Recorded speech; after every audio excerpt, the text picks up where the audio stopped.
Kui te olete kätte saanud oma trükisooja esiili, siis esimese asjana tasuks kontrollida, kas ettevõtte andmed on õiged. Seda saab teha seadistused ning ettevõtte info.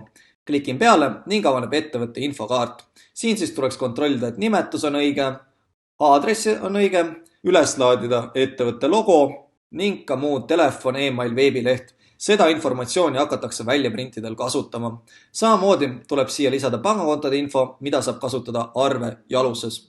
Ja määrata tööajad, mis siis oleks aluseks teie ettevõtte tootmisressursi arvutamisel ning ka määrata ettevõtte üldised emaili seadistused.